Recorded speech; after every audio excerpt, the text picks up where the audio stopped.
This is the story of how Zen saved my life. I was a 27-year-old Japanese office worker. As many people know, the work culture in Japan can be extremely stressful. The number of people suffering from mental health issues has risen dramatically, from 1.89 million in 1996 to 3.18 million by 2014.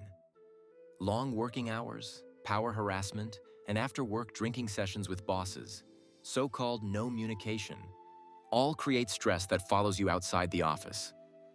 I was no exception. I experienced constant harassment from my boss on a daily basis. One day, during a meeting while being berated by my boss, I suddenly couldn't speak. Later that evening, as I was leaving work, something inside me snapped, like a string breaking.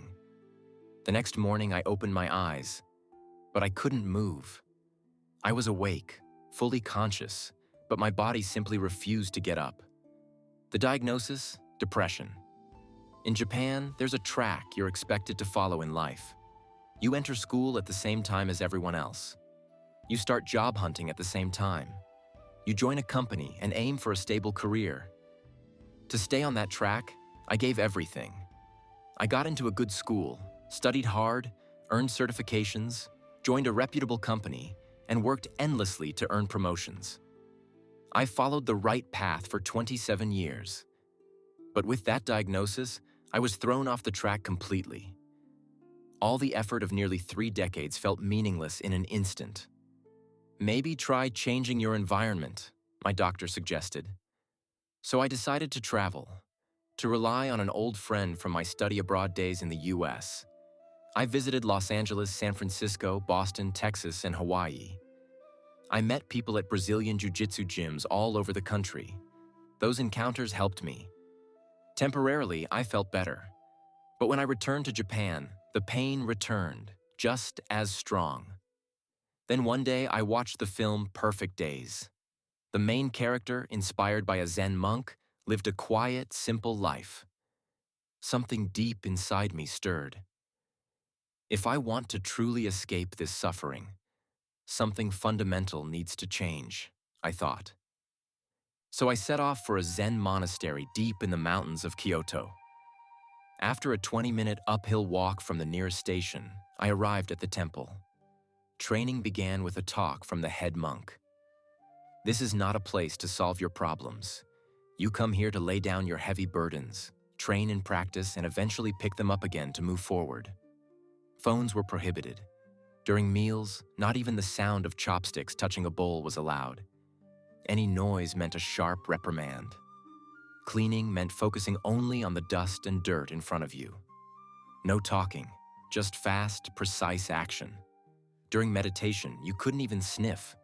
You sat straight and brought your attention entirely to the present.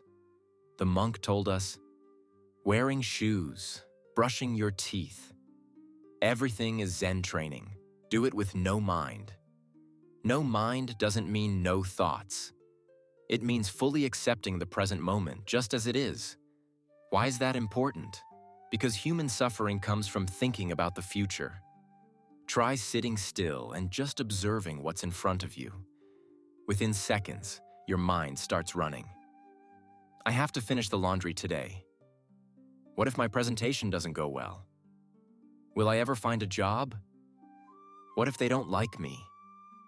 What if I don't get promoted? Zen teaches that we each carry 2 versions of ourselves. The self that exists now and the self we want to become. And it's the voice of the ideal self that causes suffering.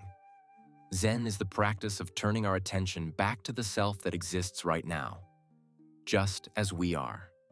During meditation, the ideal self often screams for attention. But instead of resisting it, we simply notice it and let it go. That is no mind, observing our thoughts as they pass and gently returning to the present. And this can be applied to daily life. Whether walking or eating, when your mind drifts to the future, just notice it. Let it go. Return to now. Repeat. After my training, I was no longer the same person. My depression had improved dramatically. My emotions were more stable. I still felt anger or sadness, but instead of being overwhelmed, I could see those feelings arise and let them pass. The key is this: don't blame yourself for having emotions. Just notice, then let go. But this practice takes repetition.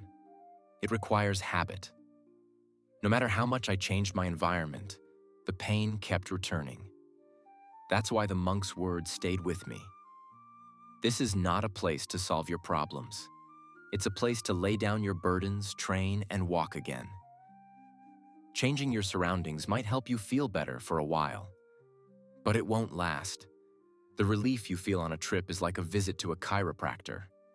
You feel lighter, the pain fades, for a bit. But if the root cause isn't addressed, the pain always comes back. Maybe it's your posture. Maybe it's your nutrition. Maybe it's something deeper in your body. In the same way, there's a big difference between easing your suffering for the moment and facing the root of that suffering head-on. What truly needed to change wasn't my environment. Maybe what needed to change all along was me.